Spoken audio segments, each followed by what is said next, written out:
2차 세계대전은 1939년부터 1945년까지 7년간에 걸쳐서 가장 큰 역사 속의 전쟁이었습니다.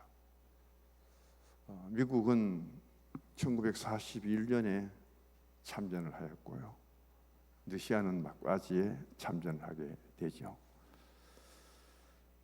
1941년 12월 7일을 미국은 치욕의 날이다, 미국의 역사에서 가장 부끄러운 날이다, 그렇게 제정을 하고 있습니다. 루즈벨트 대통령이 12월 7일을 국가적인 국치의 날이다. 우리나라는 국치의 날이라면 일본의 식민지를 뜻하죠. 미국의 역사 속에서 국치의 날이 언제였느냐면 일본의 진주만 공격을 뜻합니다.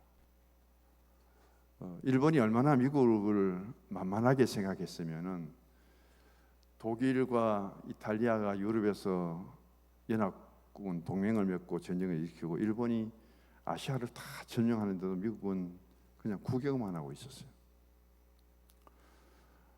그걸 보고 일본이 미국에 선전포고를 합니다. 아시아는 다 점령했으니까 이제 하와이를 치려니까 하와이는 미국령이거든요. 그러니까 미국에 선전포고를 하지 않을 수 없어요. 그래서 1941년 12월 7일 날 일본이 진주만 공격을 합니다. 미국은 12월 8일 날 그 다음 날 2차 대전에 참전을 일본을 상대로 선포를 하거든요. 가미가제라는 이야기를 많이 들어보셨죠? 그것은 영미권에서는 가미가제를 공격을 하다가 죽는 것, 자살 특공대다 또는 자살 공격조다, 그렇게 부르고 있습니다. 일본 함정에서 목숨을 걸고 이제 미국에 선전포를 하면서 공격 선두에 서서 비행기로 하와이 미 함대를 공격하는데 함정에서 비행기가 떠서 하와이에 가서 공격을 하고 돌아올 기름을 안 줘요. 돌아와도 기름이 떨어져서 전부 바다에 죽을 수밖에 없는 그 상태 속에서 결국은 미국의 항공모함을 공격하고 비행기와 함께 죽으라는 거죠. 그걸 철저하게 훈련시킨 나라가 일본입니다. 그때 진주만에서는 21척의 미국 군함이 바다에다 침몰되었고 2,400명의 군인들이 죽었다고 하죠. 그 진주만 공격에서 12월 7일 날은 미군은 2,403명이 죽었는데 일본군은 65명밖에 안 죽었어요. 엄청난 피해를 줬죠. 진주만 공격이 있기 전에 일본의 대사로 있었던 사람이 있습니다. 조셉 그루라는 이 대사가 미국에 몇 달 전에 공문을 보내요. 일본이 지금 군함들을 굉장히 제작을 많이 하고 아마 미국을 상대로 해서 전투를 벌일 것 같다. 그래서 미국의 긴장감을 서면을 통해서 보내주었는데도 불구하고 미국은 그것을 묵살시켜 버립니다. 어찌 조그만 일본의 나라가 미국까지 와서 전쟁을 치른다고? 택도 없는 소리 하지 마라 그러고 미국에서는 그걸 묵살시켜 버려요. 그리고 진주만 공격 며칠 전에 또 보초병이 연락이 옵니다. 지금 불과 진주만에서 얼마 떨어지지 않는 곳에 잠수함이 나타났다고. 아마 일본 잠수함 갔다고 하니까 그때 하와이에 주둔의 미군들은 또 뭘 했냐면은 필리핀 해역에서 아마 필리핀 군함일 거다 하고 그 보고조차 받아주지 않습니다. 그리고는 진주만 공격이 주일날이거든요. 그들이 쉬고 있는 날 동안에 그 시간에 맞추어서 일본의 가미가제 특공대가 자살 공격을 해서 그렇게 큰 피해를 입게 됩니다. 그때서야 미국이 선전포고를 하고 일본을 상대로 해서 전쟁을 벌일 때에 미국이 8일 선전포고를 합니다. 사흘 뒤에 12월 11일은 유럽에 있는 독일하고 이탈리아가 또 선전포고를 하면서 우리가 일본을 돕겠다. 그게 2차 대전의 아주 세계 대전으로 번져가는 그 과정 속에 있었음을 보게 되죠. 오늘 본문에 보면은 파수꾼 에스겔이라는 표제가 있습니다. 16절 위에. 그리고 제가 다 읽지 않았는데 17절을 보시면은 마지막에 그들을 깨우치라. 18절의 두째 줄에 내가 깨우치지 아니하거나 19절에 보면은 악인을 깨우치되, 그리고 20절에 밑에서 좀 셋째 줄에 보면은 깨우치지 않음이라. 21절에 의인을 깨우쳐 범죄하지 아니하게 하고, 그 다음 이를 깨우치면 받음이며 너도 내 영혼을 보존하리라. 깨우친다는 단어가 6번 나와요. 이 짧은 내용 속에서. 우리는 보초병이라고 합니다. 우리 쉽게 얘기하면 파수꾼은 보초병인데, 보초 서는 사람은 계급이 높은 사람이었습니까? 쫄병이 있습니까?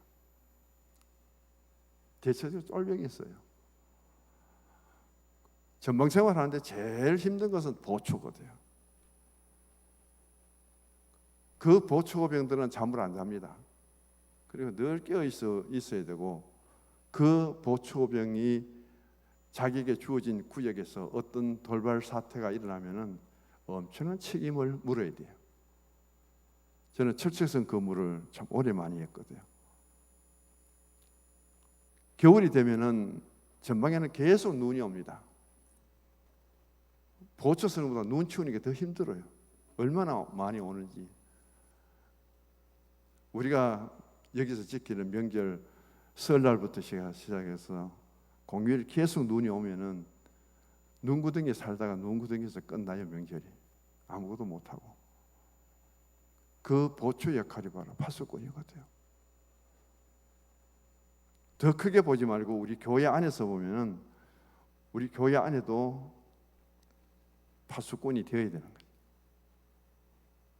여기는 군대처럼 계급이 낮은 보초병이 서는 것이 아니라 계급 사회가 아니기 때문에 누구든지 깨어서 깨우칠 수 있는, 나로 하여금 남을 깨우치고, 그리고 그 위험을 알려줄 수 있는 그 자리에서 우리가 영적으로 앞설 수 있는, 영적인 상태를 살펴보고 깨우칠 수 있는 그런 사람들이 교회에서는 파수꾼이 되어야 되는데, 일반 군인처럼 무장하는 파수꾼이 아니라 영적으로 무장하고 이 교회를 지키는 파수꾼이 되어야 된다.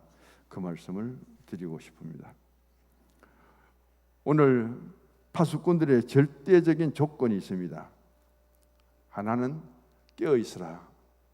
파수꾼이 자버리면 안 되죠.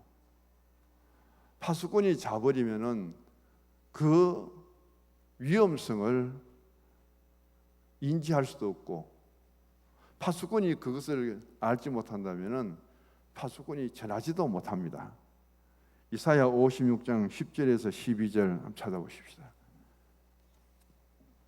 이사야 56장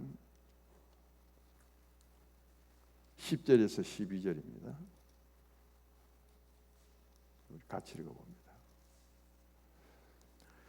이스라엘의 파수꾼들은 맹인이요 다 무지하며 벙어리 개들이라. 짖지 못하며 다 꿈꾸는 자들이요 누워있는 자들이요 잠자기를 좋아하는 자들이니, 이 개들을 탐욕이 심하여 족한 줄을 알지 못하는 자들이요 그들은 몰지각한 목자들이라. 다 제 길로 돌아가며 사람마다 자기 이익만 추구하며, 오라 내가 포도주를 가져오리라. 우리가 독주를 잔뜩 마시자. 내일 또 오늘같이 크게 넘치리라 하느니라. 9절 표제를 보면은 몰지각한 목자들입니다. 왜 이스라엘이 하나님께로부터 징계를 받을 수밖에 없고, 왜 이스라엘과 유다가 아수르의 멸망을 당하고 그리고 바벨론의 포로로 끌려갈 수밖에 없었느냐? 이 파수꾼들의 모습이 이 모양입니다. 그 파수꾼들 중에서도 목자의 파수꾼들이에요. 영적으로 깨워서 가장 적과의 상태를 지켜보고, 그리고 잠자는 백성들을 깨우치고, 그리고 신앙을 지켜야 될 영적인 파수꾼들이 여기에 보면 9절부터 12절까지 나옵니다. 특별히 12절을 보시면은 파수꾼들이 경계를 하지 않고 포도주를 가져와서, 파수꾼이 무슨 축제의 자리도 아닌데도 불구하고 독주를 마시는데 잔뜩 마십니다. 술이 취해버린 파수꾼이 무슨 경계를 할 수 있습니까? 우리가 포도주를 가져와서 기분 좋게 독주를 잔뜩 마시고 잤는데도 어제도 아무 일 없었다, 오늘 또 아무 일 없겠지 하고 어제보다 더 많은 포도주와 독주를 가져와서 잔뜩 먹고, 파수꾼이 그 자리에서 실컷 자고 나서 자기 임무를 다했다, 그 상태라는 거예요. 영적인 상태 속에서 이스라엘이, 유다가, 하나님이 이런 백성들을 그냥 둘 수가 없지요. 거기서 하나님이 징계가 내릴 때 그들에게는 어떤 결과가 주어졌나 하는 것을 성경은 보여줍니다. 9절의 말씀 이하에 들어와서 10절에 보시면은 파수꾼들은 맹인입니다. 맹인이 뭐예요? 보지 못하는 거잖아요. 파수꾼으로서 가장 먼저 경계를 하고 적이 침공하는지 그걸 지켜봐야 되는데 맹인이에요. 아예 보지를 못합니다. 그 다음 또 보면은 다 무지하여 벙어리 개들이라. 낯선 사람이 오면은 개는 짖어서 주인에게 누군가 왔다는 것을 알려야 되는데, 파수꾼이 맹인이고 한 번도 위험을 알리지 못하고 그것을 선포하지 못한다면은 그 파수꾼은 있으나만 하죠. 오히려 마네킹보다도 더 못할 수밖에 없습니다. 그러면서 누워있는 자들이고 잠자기를 좋아하는 자들이라. 우리는 이사야서를 통해서 이 말씀을 들려주지만은 여기 56장 같으면은 제2 이사야입니다. 이스라엘의 백성들이 아수리에 망하고 유다가 바벨론의 포로가 되고, 그 다음 포로에서 돌아와서 다시금 재정립되고 신앙도 재건되고 그들의 일상생활도 다시금 편안하게 이루어져야 되는데, 그 상태 속에서 지금 세움을 입은 파수꾼들의 모습이 이 모양이라는 거예요. 60장, 61장에 들어가면은 이제 완전한 바벨론 포로에서 회복되어 갖고 새로운 신앙의 영적 부흥이 일어나야 되는데, 그때 앞에서도 이만큼 파수꾼은 우둔한 가운데 있었다는 것을 보여주죠. 특별히 네 가지를 여기서 말합니다. 소경의 파수꾼은 보지 못하고요, 벙어리 같은 파수꾼은, 개 같은 파수꾼은 짖지 못하고 말하지 못하고요, 잠자기를 좋아하는 파수꾼은 게으르고 나태한 거고요, 포도주와 독주를 잔뜩 마시는 그런 파수꾼은 아무것도 할 수가 없습니다. 파수꾼은 항상 일반 자리보다 높은 자리에 올라가야 되고, 파수꾼은 망대를 세워야 되고, 마루에 높이 서서 적을 가장 먼저 발견할 수 있는 그 자리에 서야 되는데, 오늘 이사야 56장에 나오는 이 파수꾼들, 10절에서 12절의 파수꾼들은 자격이 하나도 없다는 거죠. 이런 파수꾼들이 있는 나라, 이런 파수꾼들만 채워져 있는 백성들은 하나님이 다시금 새로운 신앙의 연단, 영적인 훈련을 시켜야 되는데, 그게 바로 바벨론 70년 포로 생활이에요. 오늘 우리는 에스겔을 통해서 3장에도 나오고요, 에스겔서 33장에도 역시 파수꾼에 대한 말씀이 나옵니다. 여기서 왜 에스겔에게 파수꾼에 대한 그 사명을 많이 맡겼느냐 하면은, 역시 에스겔 당시에도 마찬가지입니다.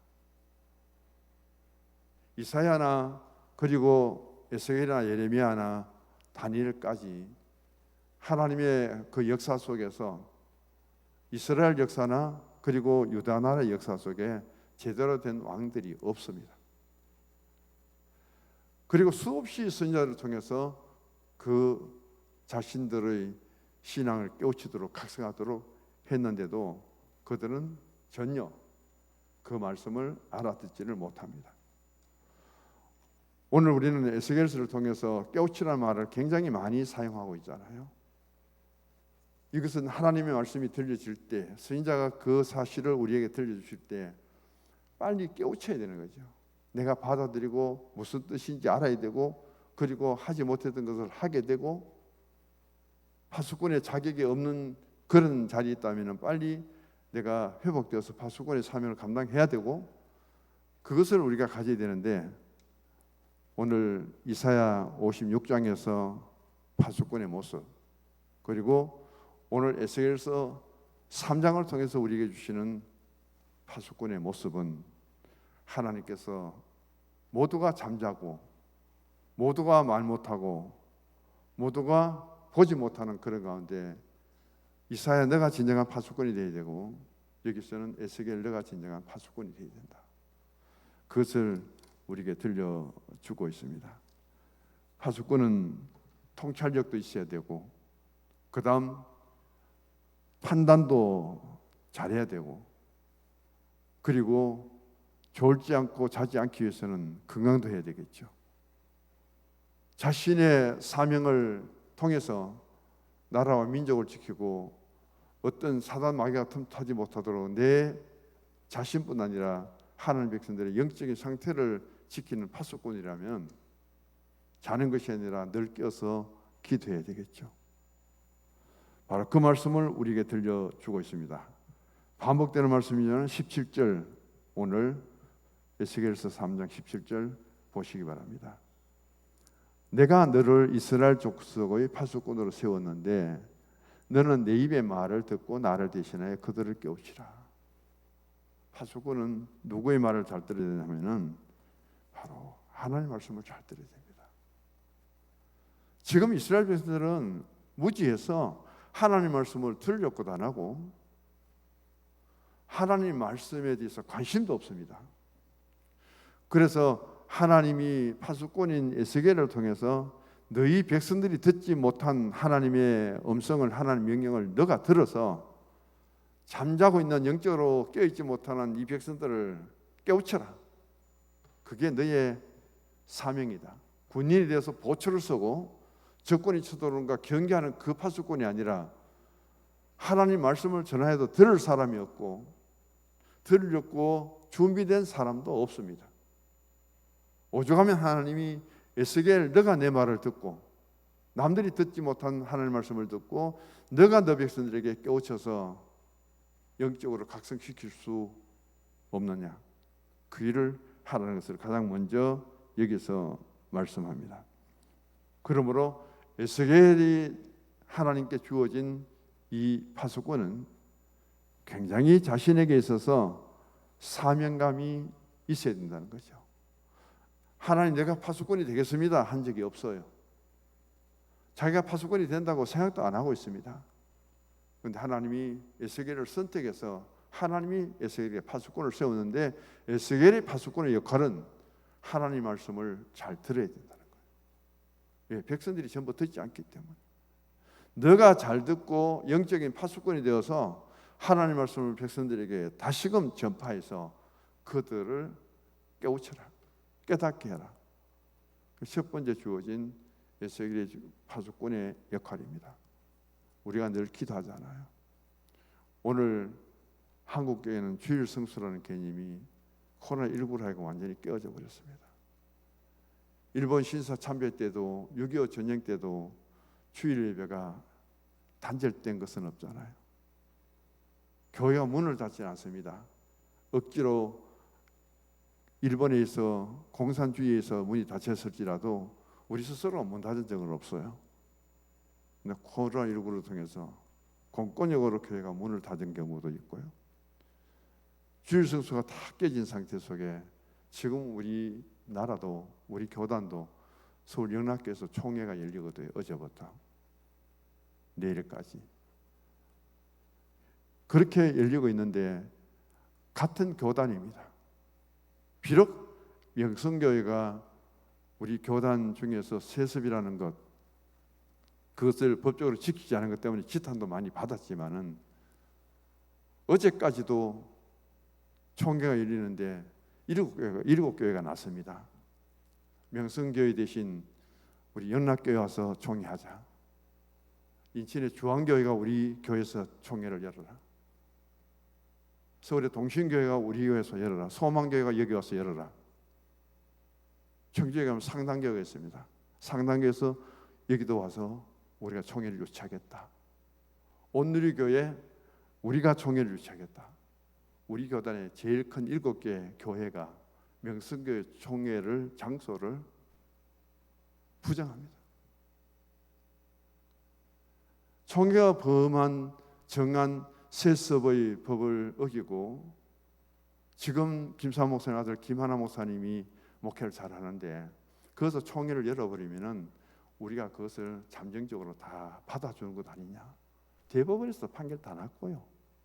벌써 4년 전에 다 수습된 문제인데 여기에 또 들고 일어나는 사람들 심각합니다. 우리 교단에도요. 40대 목사님들 중에 거의 절반이 좌파라는 사실이 지금 밝혀져 갖고 심각한 도전을 받고 있죠.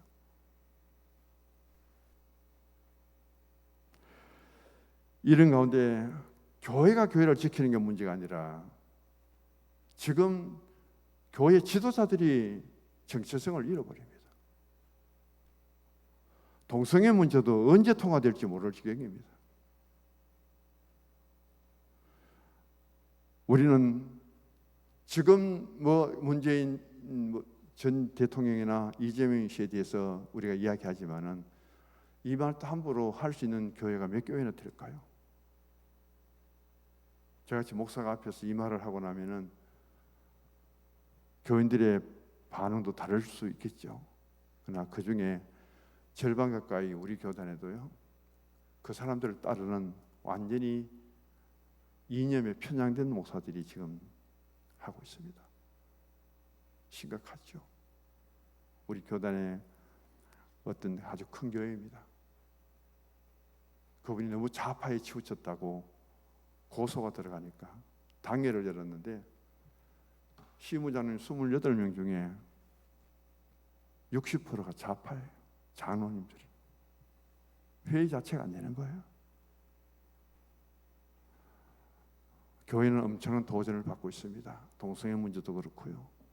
세습 문제도 그렇고 지금은 이념과 사상 문제 때문에 신앙 자체가 흔들립니다. 교회가 정말 바른 전통의 신앙 속에서 목사가 파수꾼이 되어서 교회를 지켜야 되는데 목사가 벌써 좌편으로 기울어져 버릴 때 교회가 어떻게 되겠냐는 거예요. 우리는 자유민주주의라는 것을 절대 잊어서는 안 되고요. 민족의 정체성을 잊어도 안 되잖아요. 북한도 민주주의입니다. 인민민주주의 공화국이에요. 그런데 우리나라도 자유민주주의라는 거 빼버리고요. 얼마든지 수식어를 많이 달아서 민주주의를 만들 수 있습니다. 그런데 지난 5년 동안 자유라는 민주주의가 빠져버렸잖아요. 40대 정교조 교육을 받은 사람들은 거의가 목사들도 많이 좌측에 좌편향되어 있고요. 그래서 오늘 저는 파수꾼에 대한 말씀을 전하면서 저도 목사인데 목사에 대해서 비평하기는 싫습니다. 그러나 지금도 총회가 열리고 있는 중에서도 그 좌측의 좌편에 선 목사님들은 엄청난 문제를 일으키고 있거든요. 우리가 기도해야 될 문제가 아닌가. 자유민주주의가 있을 때 신앙도 자유롭고 교회도 자유롭죠. 우리가 겪어봤잖아요. 지난 코로나19라는 것을 통해서 교회가 얼마나 핍박을 당했고 대기업들이 얼마나 억눌림을 받았는지 이제 그 실상이 하나하나 드러나는데 우리에게 가장 조심해야 될 것은 바로 이념이라는 사상입니다. 그 이념의 사상을 가장 강조하는 데가 공산주의거든요. 그쪽에 한번 빠져버리면 헤어나기가 어렵습니다. 그걸 지켜야 될 것이 어디냐면 교회예요. 그걸 지키고 우리가 넓게어서 이 나라와 민족에 대해서 경계심을 가져야 될 것도 역시 파수꾼의 역할인데 영적으로 신앙적인 파수꾼은 오늘의 교회가 되어야 되는 거예요. 그런 것들을 생각해 보면서 오늘 에스겔서를 보고 이사야 56장을 보니까 그때나 지금이나 이 상태가 더 지속된다면 어떻게 될까 두렵습니다. 목회를 마무리하는 입장에 저는 벗어날지 모르겠는데 앞으로 시작되는 목회자들 심각한 도전을 받아야 되고, 앞으로 어떤 교회 어떤 목사님의 영향을 받느냐에 따라서 목사님들이 굉장히 흔들릴 수밖에 없는 그런 상태 속에 있습니다. 우리가 좁게는 내 자신과 우리 가정과 교회를 위해서 기도해야 되지만은 더 넓게는 한국 교회를 위해서 기도해 주시고, 특별히 한국 교회 지도자들을 위해서 기도해 주세요. 지금 보시면은 민주당의 국회의장도 장로, 국민당의 국민의힘의 그 대표도 장로, 장로님들이 엄청 많습니다. 기독교인들이 백수십 명이 돼요. 국회의원 300명 중에. 근데 그들의 사상이 신앙적으로 바로 서는 게 아니잖아요. 이런 것들을 보면서 파수꾼과 연결을 시키고 있습니다. 파수꾼으로 책임을 다해야 되고, 오늘 여기 보면은 계속해서 강조를 많이 하는 것 중에 악인에 대한 이야기가 많이 나오고, 18절에도 악인에 대한 이야기고요. 그다음 19절에도 악인을 깨우치고요. 그 다음 보면은 20절에도 보면은 악을 행할 때 이미 행한 공의는 기억할 바가 되고요. 그 다음에 밑에 가면 피값은 내가 내 손에서 차지를 했고, 파수꾼 중에서도 우리는 좋은 파수꾼이 되어야 되는 거예요. 선한 파수꾼이 되고 정말 신앙을 잘 지켜내는 파수꾼인 반면에 잘못 세워놓으면 악한 파수꾼이 된다. 오늘 열심을 품고 주를 섬기는 우리들 중에서 정말 성서중앙교회를 지키고 우리 신앙을 지키고, 파수꾼은 많이 필요하잖아요. 많은 사람 중에 소수지. 그런데 그 소수 파수꾼만 잘 깨어 있어도 모든 것은 미리 듣고 알고 전하기 때문에 공동체가 든든히 설 수 있습니다. 비록 내 힘은 적고 기도의 영향이 부족하다 할지라도 우리 나라, 우리 교단의 진정한 주의 종들이 세워주시도록 기도해 주시고요. 목사만 좌편으로 기울어지 아니에요. 지금 장로들 중에 엄청나게 좌편으로 기울어져서 교회가 우파 좌파 논쟁거리가 되는 교회들이 한두 개가 아닙니다. 앞으로 어떻게 해야 될까요? 우리 교회들이 이것을 생각해 보면서 오늘 주신 말씀 중에 이 파수꾼에 대한 말씀을 들은 저 자신도 준비하면서 그렇지만은 우리 장로님들을 이 설교를 들은 우리가 먼저 깨어서 이 성서중앙교회 영적인 파수꾼이 되어 주시고, 우리가 말하지 않고 잠자는 영혼들 대신에 하늘 말씀을 듣고 우리 한 사람 한 사람의 파수꾼의 역할을 통해서 내가 들은 것, 내가 본 것을 통해서 저들의 잠자고 듣지 못하고 말하지 못하는 백성들에게 성도들이 나가서 그들을 깨우칠 수 있는, 영혼을 깨우칠 수 있고 잠자는 신앙을 깨우칠 수 있고 다시금 일어나서 그들도 파수꾼이 될 수 있는 그 역할을 내가 할 수 있고 우리가 할 수 있다면 그게 얼마나 하나님 앞에 기쁜 일이겠는가, 영광이 되는 일이겠는가, 그 생각을 가져봅니다. 기도하면서 하나님 주신 은혜를 깨닫고 그 중에서 특별히 영적인 파수꾼의 사명을 잘 감당할 수 있도록 기도하시고, 우리 모든 교회를, 우리 성서중앙교회를 온갖 사탄의 유혹에서부터, 이단을 경계하는 곳에서부터 든든히 지킬 수 있는 그런 영적인 파수꾼 우리 성도님 되기를 간절히 바랍니다. 하나님